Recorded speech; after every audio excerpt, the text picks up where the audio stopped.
welcome to Homeschool Moms Unfiltered. I am your host, Megan, and my amazing co-host is... Hi, it's Amanda. Welcome. So this is our weekly book club episode and our final discussion dedicated to the book, The Homeschooler's Guide to Transcripts and Portfolios.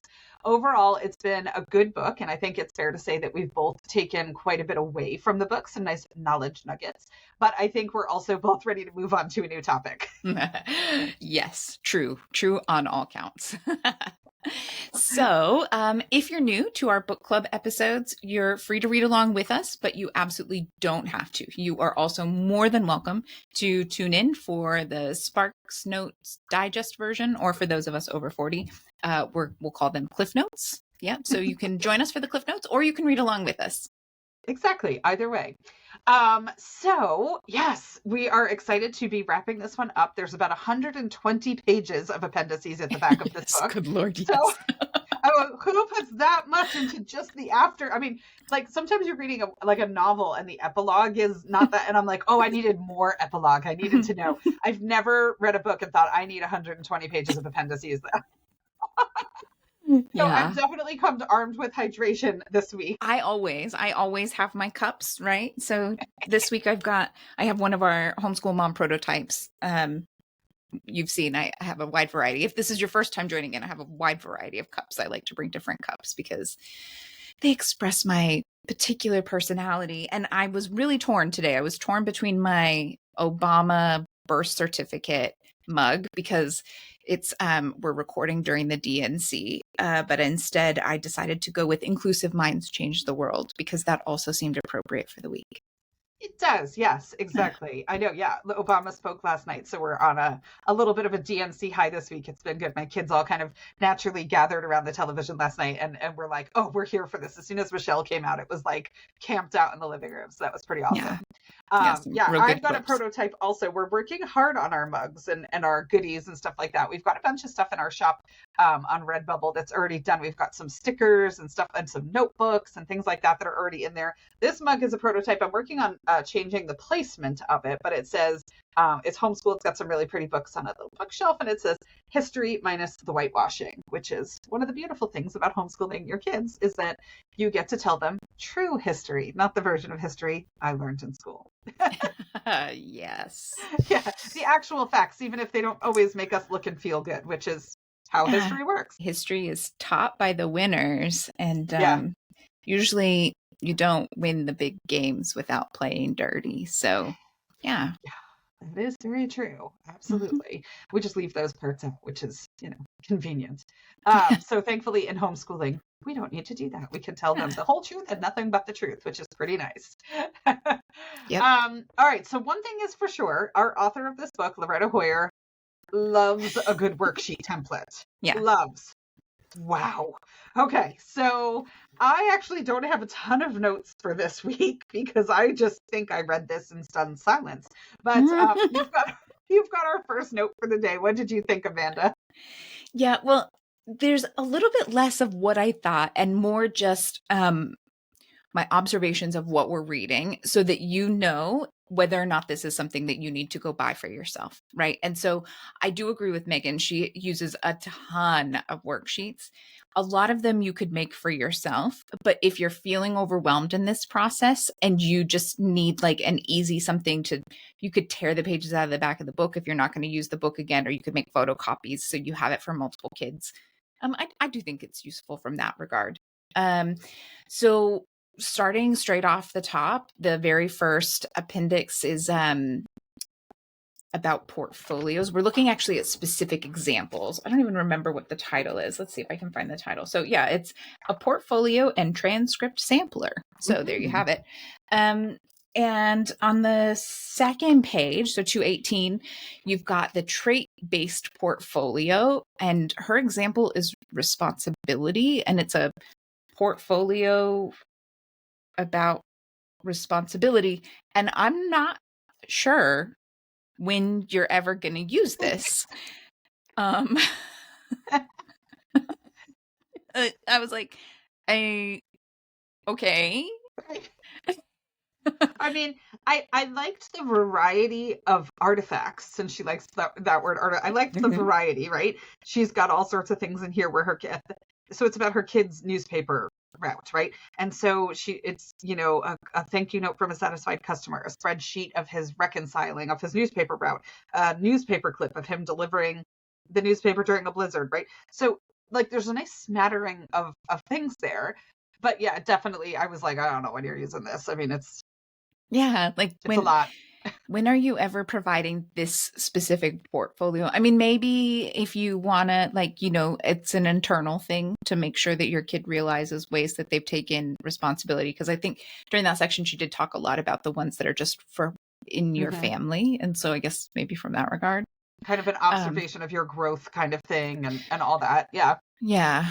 So I suppose something like that. But the next few pages I thought were a little bit more useful. So you've got examples of the showcase, the thematic, and the skill-based portfolios. The showcase seems to me what you're most likely to have to use if you report to any sort of oversight person.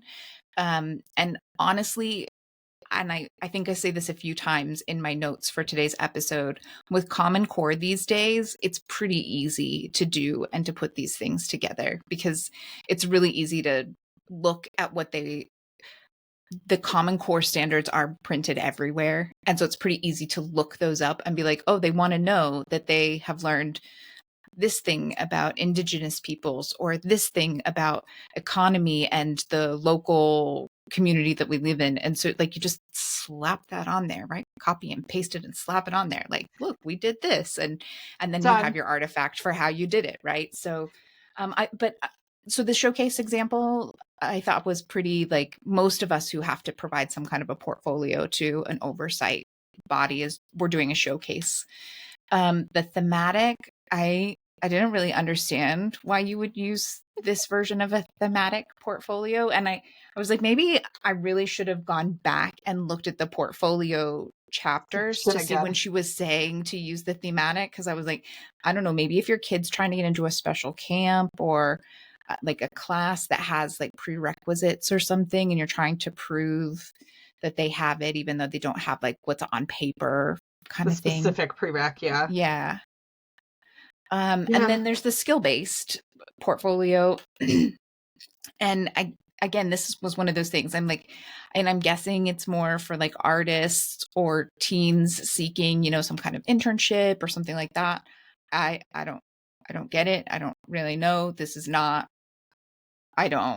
We haven't. Yeah.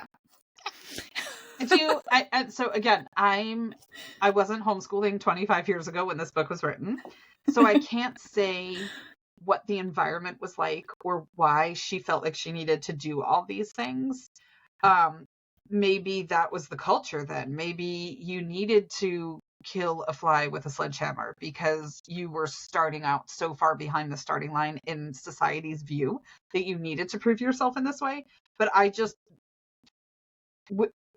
understanding that I can't remove my 2024 lens of homeschooling, I just looked at this and thinking, oh, she likes creating a lot of extra work for herself, right? Because in today's world, that's what this would be in my estimation. But maybe in 2000, this was necessary. I don't know.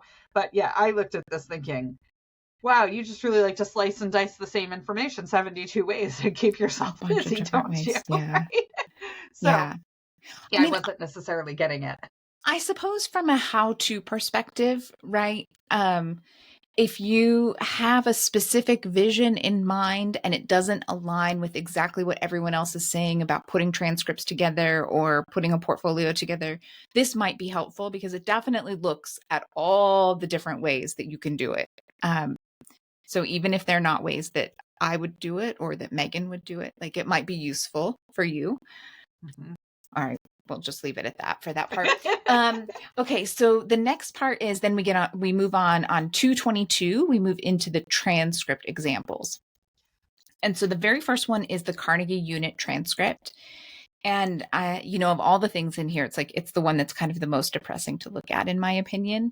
But it is in line with what you might see from a public school, with the exception of the fact that her example even though she says it's a Carnegie unit transcript and it just has, a class name and the Carnegie unit, the credits and when the kid graduated, she did still put it by subject, not by year. And most public schools are going to put the classes kids took by year. Mhm. Now, it's not wrong, right? It's fine to do it by subject, but I think it's important to know that it's a choice. Okay. And it's a choice that is different from what they're going to see from other public schoolers. So again, not wrong, but it's important to know that it's a choice, and you need to own that choice and realize that that means it's a little different. Yeah, so this is the way my kiddo's transcript is organized, is by subject matter or core requirement as opposed to by year. I didn't feel like I could ethically put together a transcript year by year because we didn't function in that way. So it would have been me very much arbitrarily saying this was ninth grade, this was 10th grade, when we didn't do those things in that time frame. A lot of times we would start and stop areas of interest over a span of years, and we would continuously kind of revisit them and build on the foundation that we had already laid. And so I looked at original templates that looked like that, but I was like, I'd truly just be plopping stuff where I felt like it, and that felt dishonest. So I organized in this regard also, where I took the core subjects. I took the public school requirements to graduate in the state of South Carolina. I found the chart online, and then English 4 credits, math 4 credits, science 3 credits, etc., and just categorize things underneath those general headers instead of going year by year. So it worked for us. And he was going to community college, so wherever he goes after, he's in his 3rd semester now at community college, so wherever he goes after that, he'll be a transfer student, and so there'll be less weight on his high school transcripts anyway. My daughter, the same thing. She already has she'll earn her associates or Canadian equivalent in December, and so she'll be a transfer student wherever she goes, right? So for us, it has worked because they haven't been applying to 4 years from scratch. And I think even if you were applying to a 4-year from scratch, like Amanda said, it would look different, but I think it would still work if they see that you're homeschooled. And they might, like we talked last week about some of the websites that I looked at, and like Stanford might say like, oh, I have some questions about this, or I might want to gain a deeper understanding. So yeah, if you organize it this way, they might come back with that. But I have no doubt that you could take the deeper understanding response and dazzle them. So yeah, I think it's all good. Just if you're listening to us and you haven't listened to other things or other episodes, maybe for whatever reason you're just tuning in, I just want to highlight that Meagan made a specific choice to graduate her oldest kiddo. And even with her middle kiddo, they will likely apply as a transfer student, but there is the opportunity to do dual enrollment or concurrent enrollment with a child who is still technically of high school age, where you don't graduate them and they still get college credit, and they take that into a new school and they go in as a first year. So if you're concerned about the difference between transfer, sometimes it's advantageous to transfer into a school, and sometimes it's advantageous to go in as a first year undergrad. And so you can do both of those ways. You just have to look it up, but it's not hard to figure out which one you want to do. So don't get worried about like, oh, we have, like, I don't want them to be a transfer student, they can't take any college class. That's not how it works. Yeah, that does kind of remind me, though, we had talked about when figuring out Carnegie units, whether or not there was a difference in one-on-one tutoring versus classroom time. And I looked and looked and looked, and I could not find anything that actually laid that out. So I thought that was really interesting because, I mean, first off, there are lots of things online now that show how to do online classroom time and face-to-face classroom time and the Carnegie unit. And they basically all say online classroom time, sitting through an online lecture, is the same as face-to-face time. But there's nothing that actually talks about one-on-one time, which I kind of call BS on, because I was thinking about, like how many famous people, we just wrapped up the Olympics, right? And the Paralympics are getting ready to start. How many of those Olympians were homeschooled? How many actors were homeschooled? And, we have this thing where like you finish a curriculum, and most of the time it doesn't take you a whole year to finish a curriculum. There might be some things that take a little bit longer, but if you're working one-on-one with your student, the curriculum doesn't take the same amount of time. You just get through it a lot faster, unless you're, taking bunches of breaks, which is also fine if you're homeschooling that way. But if you're just schooling normally and working through a curriculum, it does not take you 180 days to get through a curriculum, because Right. you're working one-on-one in a lot less time. It does not take the same number of hours. So I just feel like there must be an understanding kind of on the down low that, like, well, if you finished the English curriculum for 10th grade, you got one Carnegie unit. So that is, I'm pulling it up really quick. Sorry, you can hear me like clicking in the background probably. Hold on, I have something somewhere. Okay, you look that up and I'll point out my other thing. So yeah, you go. When I was yourself. So when I was researching this, the one thing that I did find that I thought was pretty interesting was there are a couple actually articles in Education Week from late 2022 where the Carnegie Foundation is talking about the need for a mastery way to measure knowledge versus the hours way. And they have embarked on a 10-year research and reevaluation project to look and see if there's a better way of notating when students have mastery of a subject that does not involve the actual Carnegie units. So I thought that was actually pretty interesting. And the article is worth reading, right? Because they talk about the economy of education and the fact that it's really hard to make sure that everyone is using the same understanding of things and, uniformity across all states and all institutions. And that's why the Carnegie unit has held on for so long, even though most people understand that one full year of math curriculum doesn't mean that all of the kids understand the same information at the end of the year. Like, everyone knows that's not true, but it is like a universally recognized way of measuring how much time was spent. So I had found something to your point about finishing curriculum, and I screen sharing for the first time on our podcast. Look at me go, right? If you're watching on video, great. If you're not, we'll tell you out loud, right? So I had done research for this at one point, what counts as a credit. And so this one says 150 hours per year equals 1 credit, or 75 hours per year equals a half credit. I've also seen 120 hours and 60 hours, right? So right there's ambiguity in what counts as a credit, right? Everybody is kind of submitting their own things. People who are using college credit courses as high school credits, right? So a 3 to 5 college credit course counting as 1 credit on a high school transcript. For us, we would just use that as a college credit in my personal family life, or a 1 to 2 credit college course counting as a half credit. But this was the one that popped into my head when you were talking, Amanda, that 80% of a completed high school textbook, high school level or higher textbook, counts as 1 credit. So understanding that even in the public school system, they don't usually finish the textbooks. So if you've got a math curriculum and you blew through it in 5 months, but your kid completed the whole textbook or 80% or more of it, and it was high school level or higher, that counts as 1 credit. And so that would override the number of hours necessary. I totally forgot about that factor until you just said that. And then I added another one to this slide when I created it, which says, I know what my kid did, and what I said is a credit, full stop. Like, there's sometimes where I feel like I don't need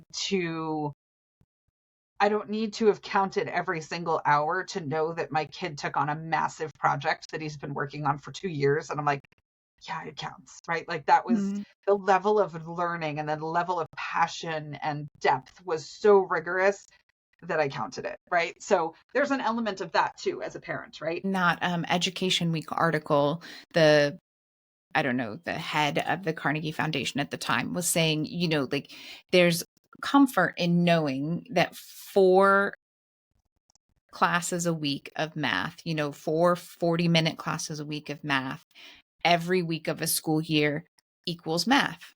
Like, that equals math. That's 1 math credit. And it is, the people who want a clear cut, like, this is how it works, and this is, yeah. And so it's easy to understand why that's so common and it's still used. And and all of that jazz. But the reality is if you went through public school, the kid who slept through the back of the class and still graduated with everyone else. Like, we all know that kid.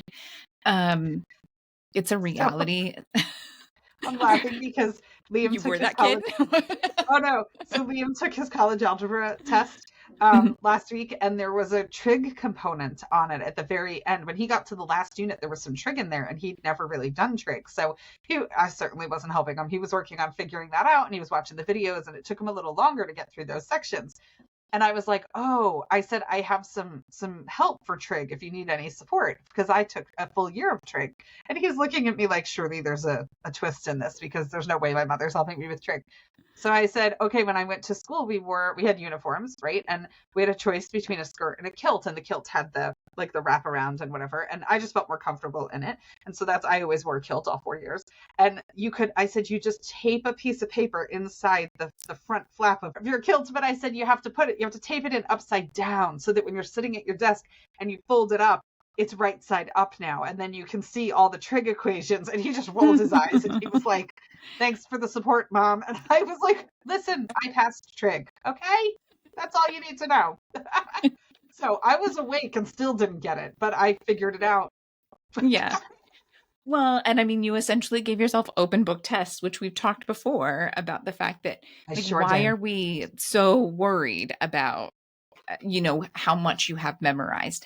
I would venture there are very few careers in life where you have to actually have all of the trig formulas memorized to be successul. Yeah, that would not be for me. Yeah, you can hit Google. Actually, if you find that you really need one, there's a lot of ways to just look that up. True story. My next note actually was that we talked about the Carnegie Unit transcript. Then there's the content standards or course equivalency transcript. And I did think that it was an interesting mashup of a traditional transcript and a resume transcript. Mm-hmm. She points out that there should be an artifact available for review under each entry.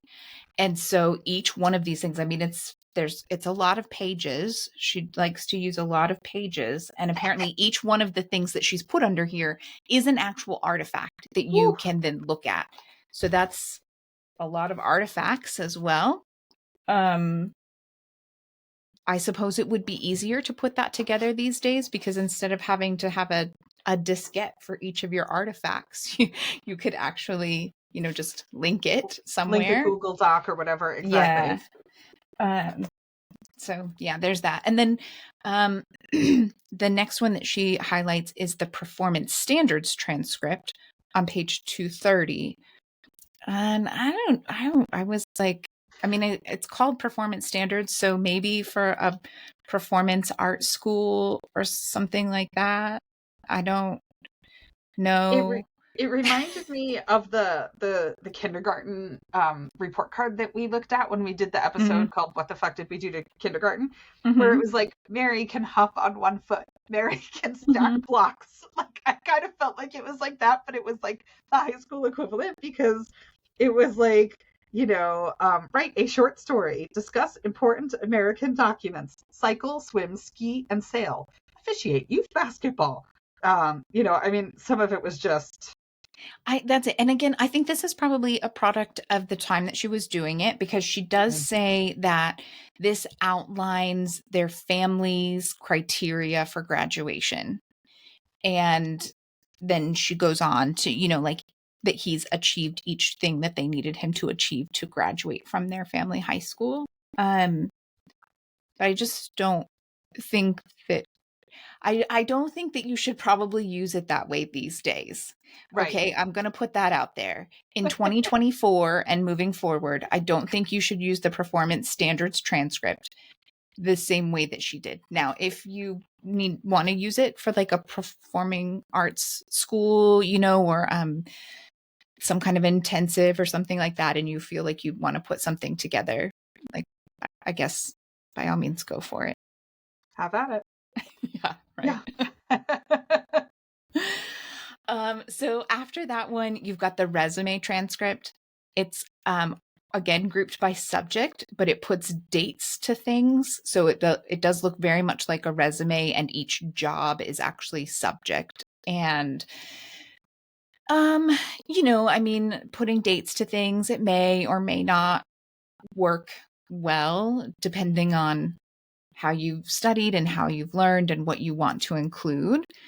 It does better show travel, service, starting a business, those kinds of things that can be a little bit harder to incorporate well into a more traditional transcript. But it's long. Oh, it's Though long. not as long as the next one. Yeah. I literally wrote on the next one, I was like, wow, that's a lot, right? Yeah.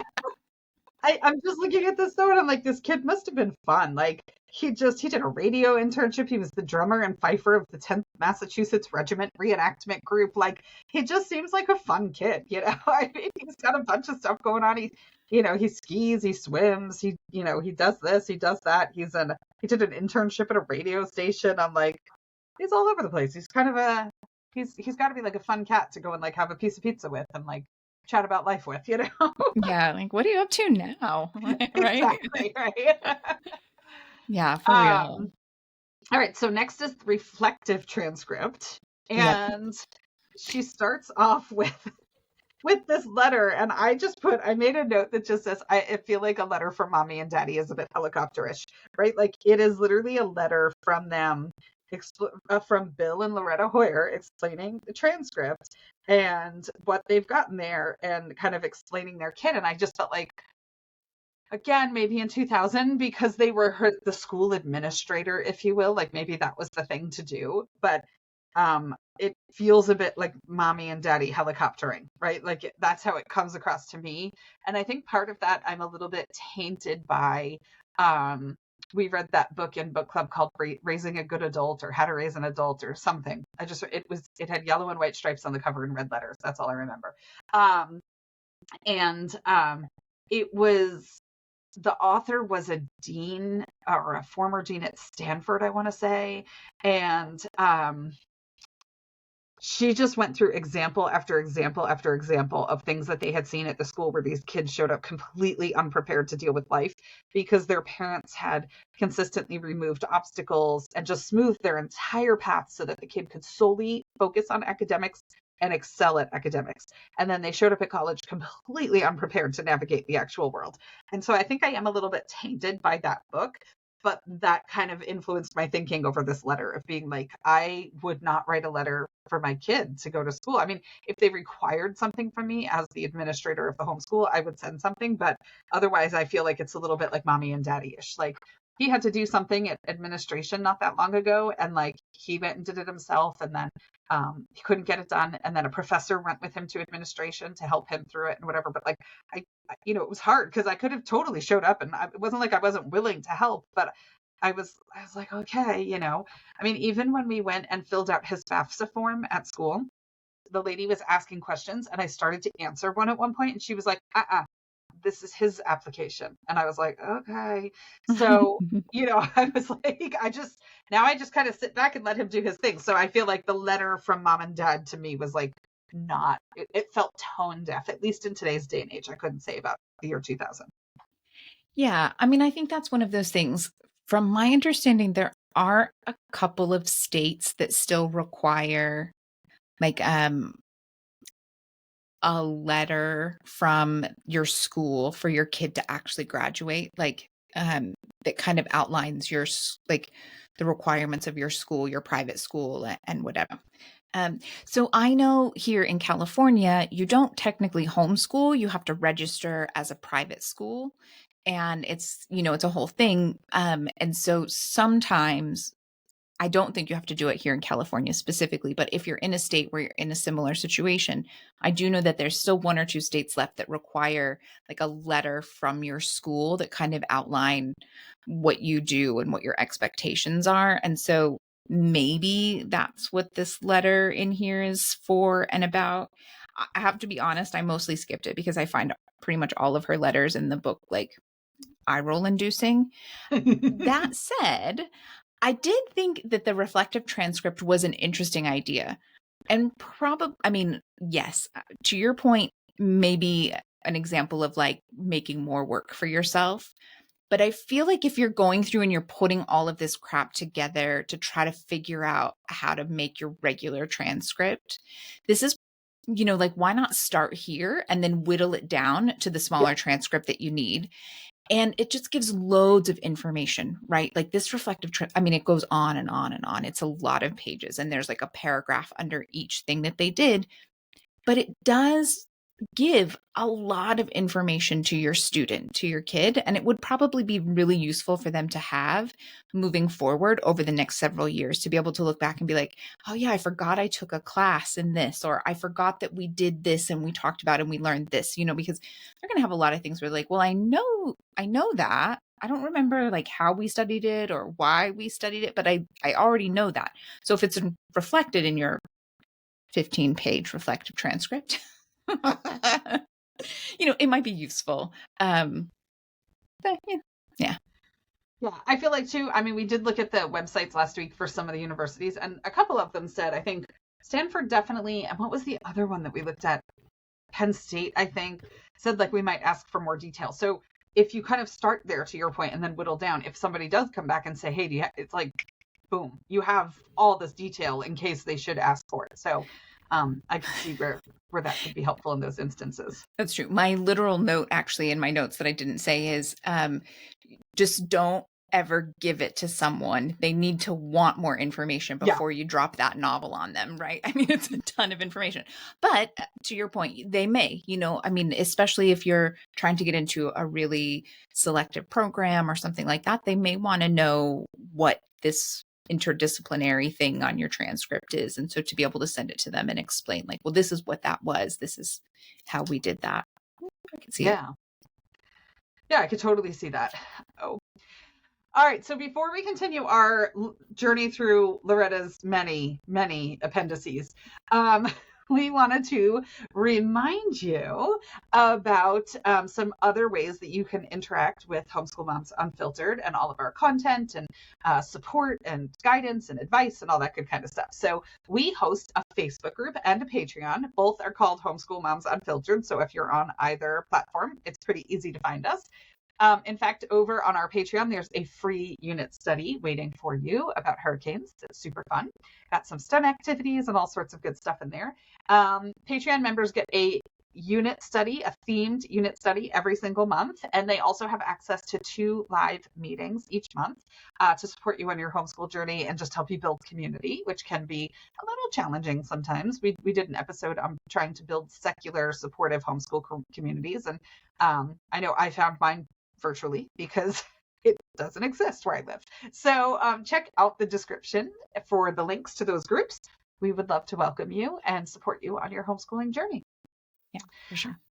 All right. So moving on to Appendix B, which is called the discovery process. The discovery process.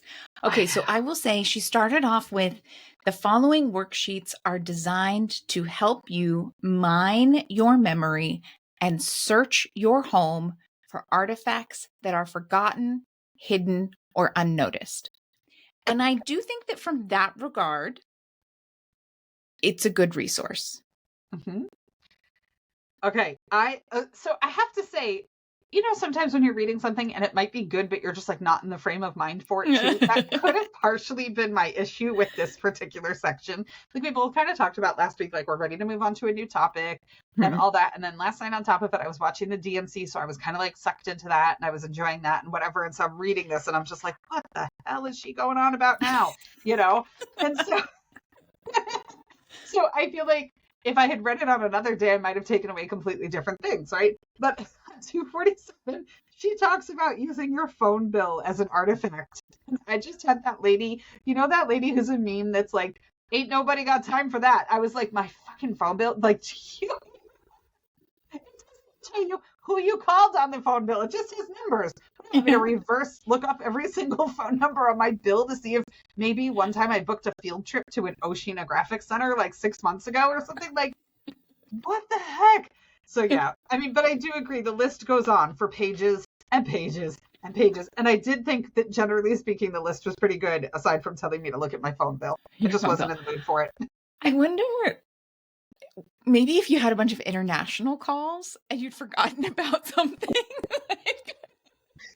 Like, oh yeah, remember when we set up that trip to Mexico to learn Spanish and we forgot about it? I'm like, yeah, I'm like, oh my gosh, I can't even imagine using my phone bill as, oh my gosh, I can't. Yeah. Yeah. Okay, so the next page is the start of a long list. So from 248 to 253, she provides a huge list of things to look for. And it's one of those things, long, yes, some of it not applicable anymore, but generally good for like, kind of getting you going. That like that brainstorming, where you're like, oh yeah, I didn't think to look at that, or like, oh yeah, that reminds me I should look for X, Y, or Z kind of thing. And Do I you mean have a it's lot just of carvings and ceramics in your portfolio, Amanda? I do not. Or Yeah, so we have a class. He takes a class on art, and he's learning, stuff and things. So we have a small portfolio, like like but I mean, I'm not actually sticking the canvases in there, though I could look at them, right? They would remind me that he took a yes, class on perspective and layering colors. But yeah, we don't have any carvings. he doesn't whittle Um, spoons, huh? You haven't gotten to the no, whittling spoons section of your homeschool no, journey yet? no. And I gotta say, more power to you if you're going to include that on your high school transcript because it's useful. I don't really see how that's going to be real useful for us. Applied to Harvard and being like, this is my set of spoons. Yeah. It's like, I have always wanted to go to MIT, and here's my hand whittled spoons. Yeah. Um, so yeah, there's like, I mean, there are some things, like guidebooks. I do actually keep a bunch of guidebooks. Like we always buy the guidebooks for where we're going because I think, small side note, I think Lonely Planet is tops for guidebooks because they have great history, they have great information about culture and food, and like it gives a lot of extra like good background about your countries. And so I still buy one any place we're going, and we make sure that we read it and use it to talk about, and they'll talk about current political issues and things like that as well. um and I could see how I might forget, and sometimes I will like highlight things that we've actually gone to, places we've gone or done. And so, like going back through and looking at the guidebooks, like, oh yeah, we did go to this place. We travel a lot. And I know that's a really privileged thing to be able to say. And I'm happy to talk with you about ways to do it affordably. I actually just talked with a mutual friend of ours, like helping her get going because she's really excited about doing a big Europe trip on the cheap next year. And so, but Love it. when you're doing big things like that, it's easy to forget all the places you went. And so yeah, I'm like, okay, all right. I mean, I don't think I'm gonna look at my chat logs. I think chat logs in 2000 meant something different than they do now, but I'm not going back through like 6 years of chat logs to make sure that I didn't forget anything about homeschool. Um, but after that, so starting on page 255, there are loads and Yeah. loads and loads of worksheets. And so I just wrote down the highlight, the headers, so that you have an idea. And now again, if you want to buy this so that you can make photocopies or because you just need the easy way and you just want to buy it and use them, by all means do it. If not, you can slow this down and pause and type up your own worksheet or Excel spreadsheet using these headers, because I thought that there were a lot that I wouldn't necessarily have thought of, and really helps you break down a bunch of things. So it's the worksheets in the order that she's got them in here. There's academic courses, interest-driven instruction, home-designed academic courses, apprenticeships and internships, co-curricular activities, extracurricular activities, areas of expertise and skill, areas of self-study and research, projects, performances, exhibitions, and demonstrations, employment, volunteerism and service projects, travel, day trips, health, sports and physical fitness, writing samples, books read, performances attended, films viewed. It's a And lot. that's it. It is a lot. Um, and I know that you said you felt like it didn't necessarily fit well with the unschooling way of doing it, because that's life, right? Like for me, I felt like for the most part, I don't need these as an academic homeschooler, because most of this stuff is pretty like clear cut, right? We know what we're doing and where we're getting our things from. And so for me, I felt like if you were an unschooler, it would be much easier to sit down and be like, oh, let's go find all of the classes you've taken from someone else. And that goes under like academic courses where you've just kind of forgotten that, like, I think you'd said previously, like what they took on Outschool, because they just take so many random things.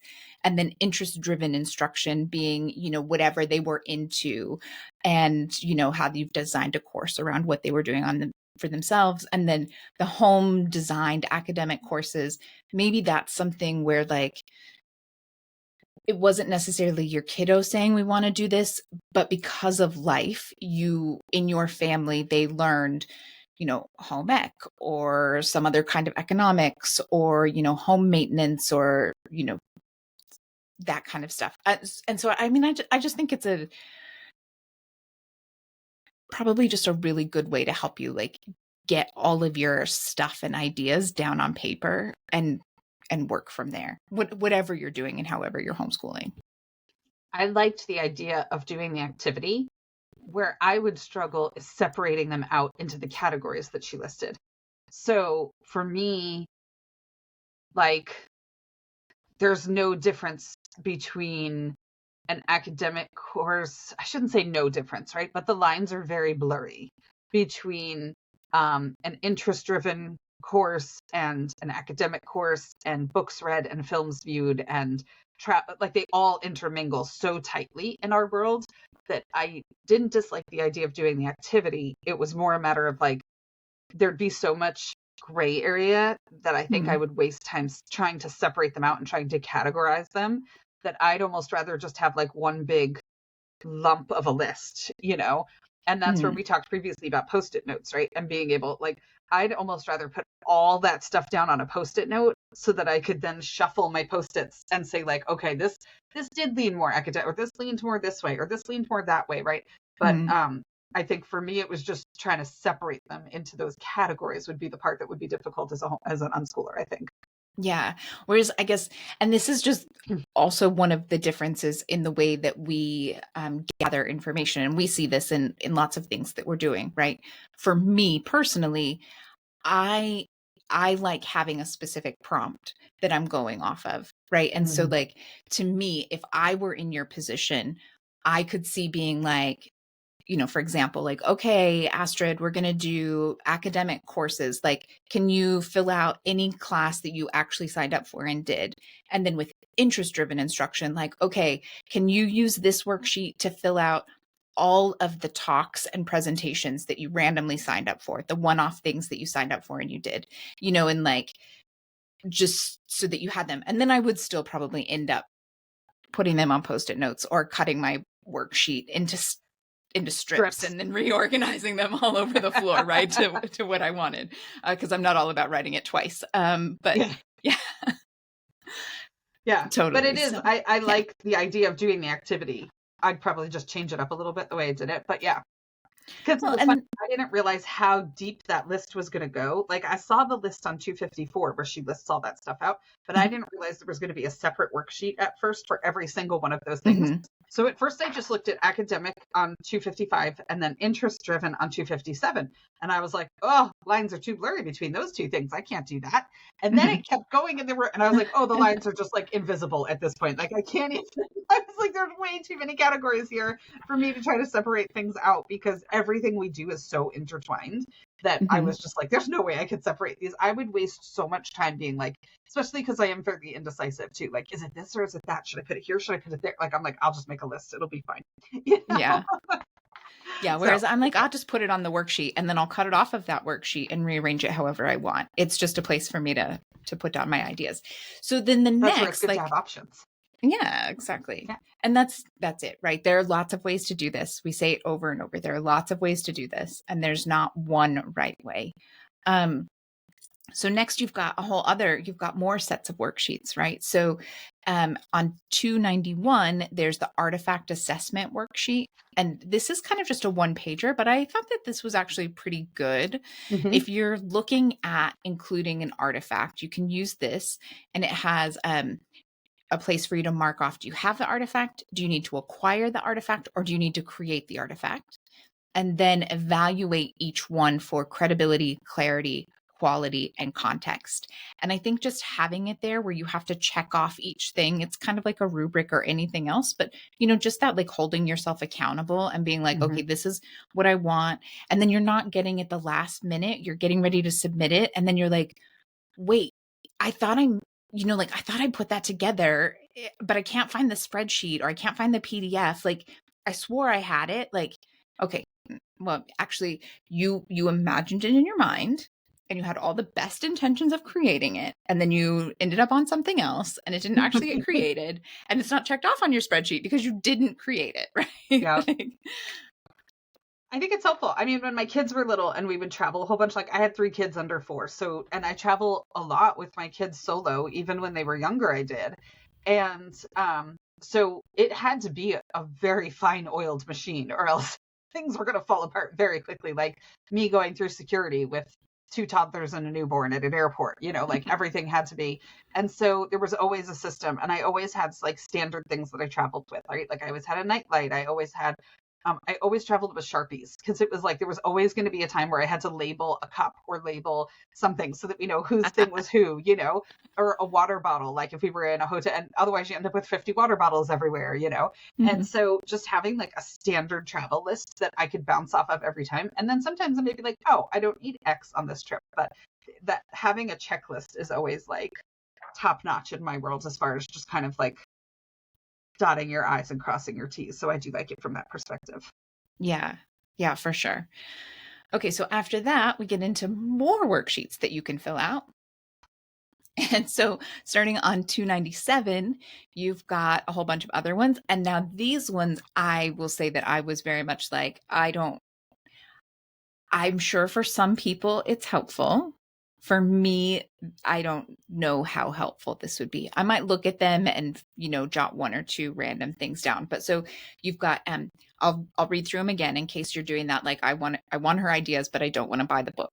So personal and family calendars, homeschool log or plan book, homeschool finances and expenses. I thought that was interesting. Now, we don't use digital software to track our expenses, but if you do use something like that in your home, I could see how that would be really useful and easy to forget a random class you signed up for through some random company, right? It's not on one of the ones and you did, but it was maybe a big long class that counts as a full credit, but you just forgot that you used Next Level for this one class, or whatever kind of thing. So I could see how that would be useful if you had a good way of looking that up. I don't personally. Scared to look at our homeschool finances. I know. I don't want to know. Yeah. People are like, how much do you budget? I'm like, there is no budget. And so I don't want to know the total, because I just do, which is not good, but I do. Right. So yeah, that could, yeah. So sorry, excuse me. So after that, you've got personal logs, journals, and diaries. Okay.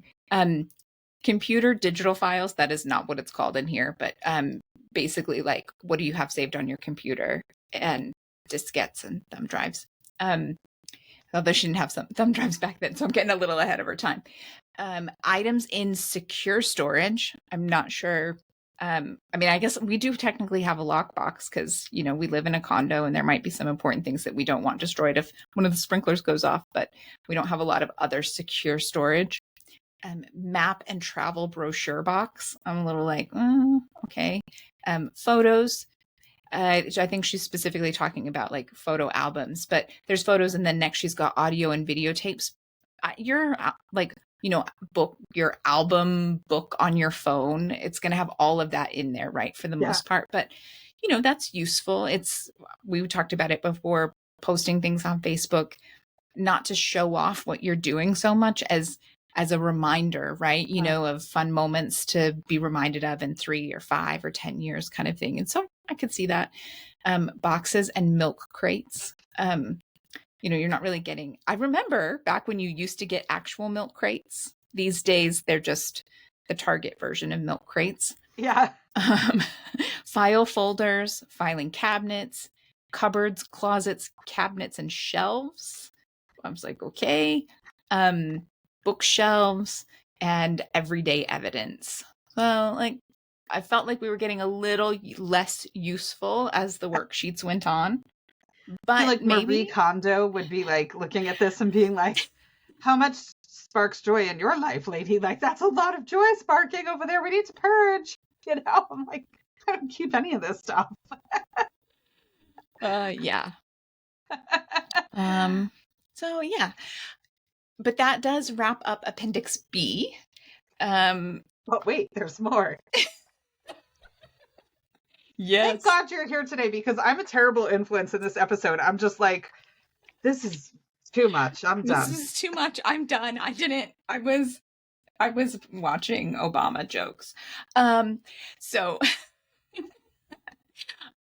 and they were full of them. So if you're not in that, like, there were a lot of good ones. But I did the reading, okay?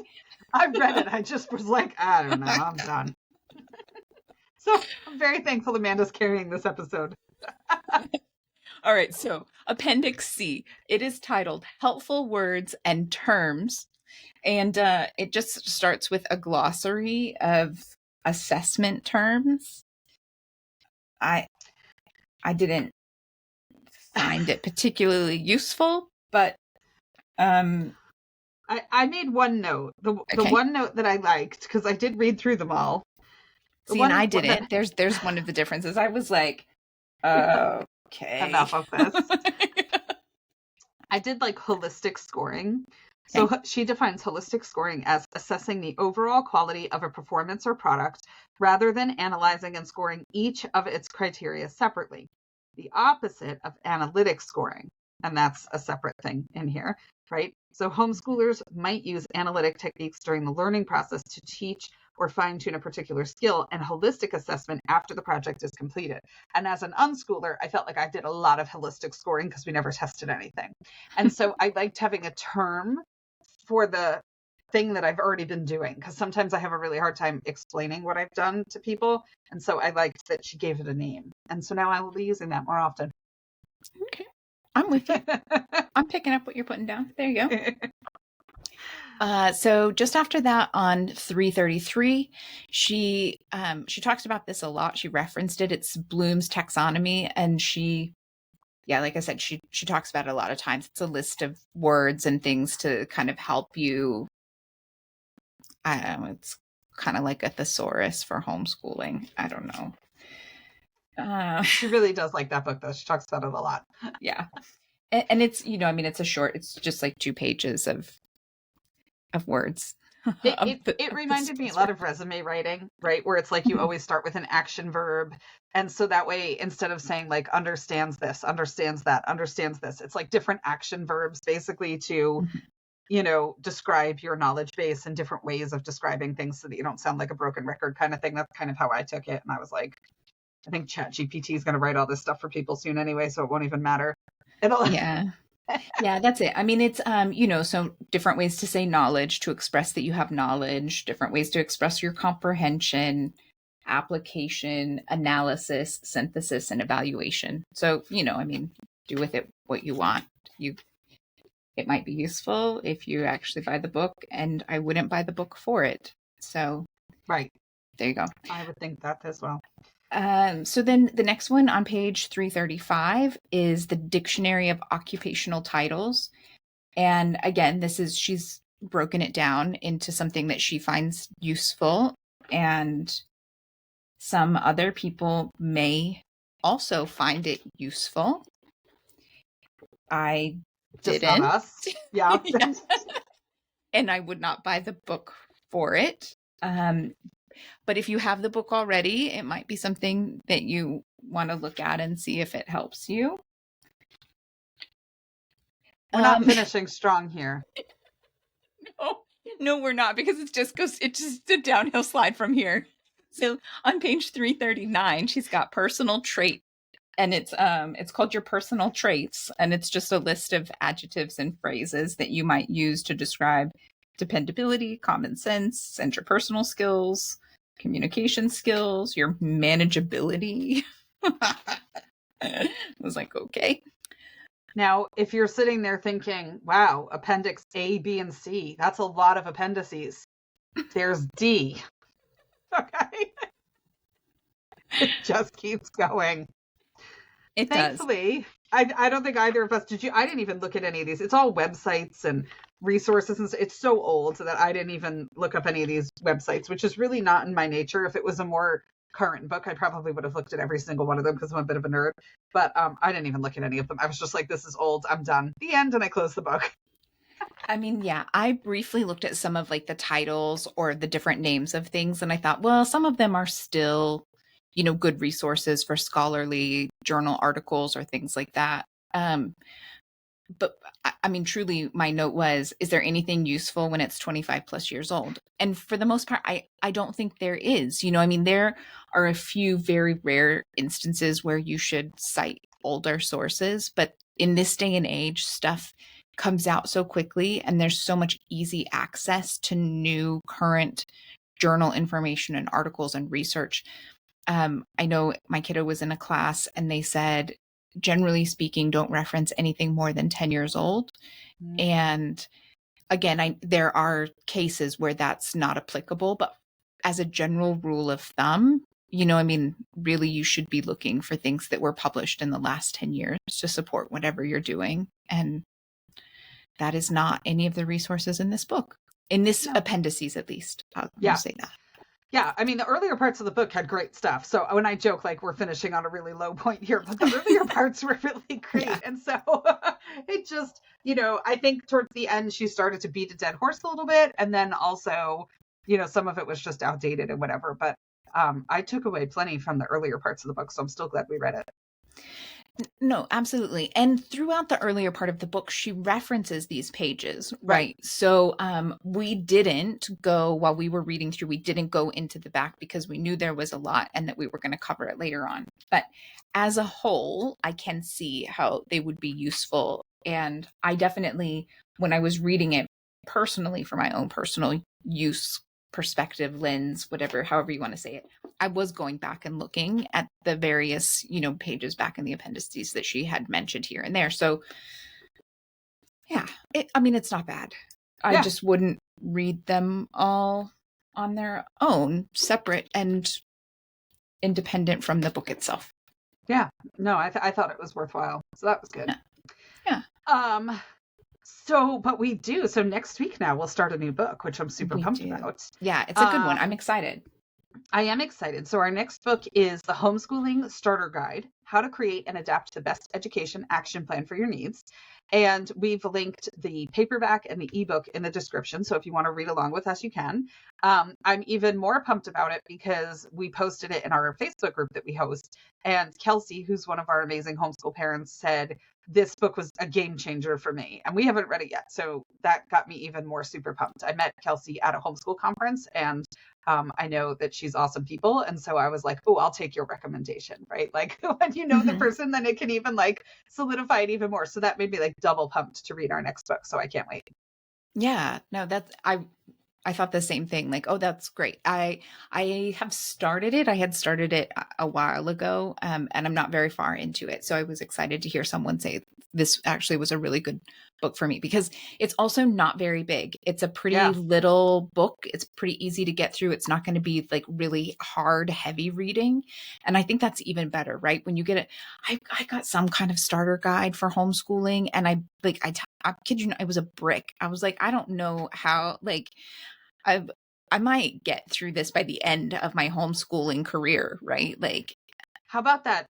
Did you ever get that book, Teach Your Kid to Read in 100 Easy Lessons? Have you ever seen that? I didn't get it, but yeah. It is. I never even taught my kids anything out of it. This was still before we had fully embraced our unschooling selves. I got it from the library. I had to have it transferred, and it took a while, and I was so excited to get it. It was the dullest thing I've ever read in my entire life. It was so, and it's just, oh, it was awful. So yeah, I was like, and I see people all the time say like, I've heard this book is amazing, but I'm really struggling with it. I'm like, yeah, you're not alone. I know. I don't. And even the people I know who swore by it and used it, I don't know any of them that finished it. Right? Like, it was great and my kid totally learned to read, but we only got through lesson 57. That's enough reading. You're fine. You'll figure the rest out on your own. I can't do this book anymore. Yeah. It was pretty brutal. Yeah. All right. So, on that note, we would love to invite you to join us for book club. Right.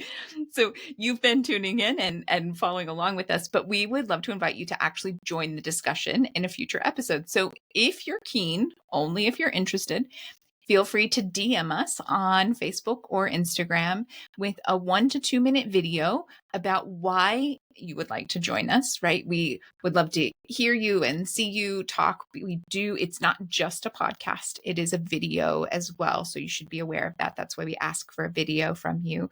We're excited to meet some fellow bookworms and welcome them into our, humble little recording studio. And you can record from wherever. Meagan records from a closet. I record from a bathroom, wherever you can make work. Yeah. We will welcome you from that place. Exactly. So thank you so much for joining us today.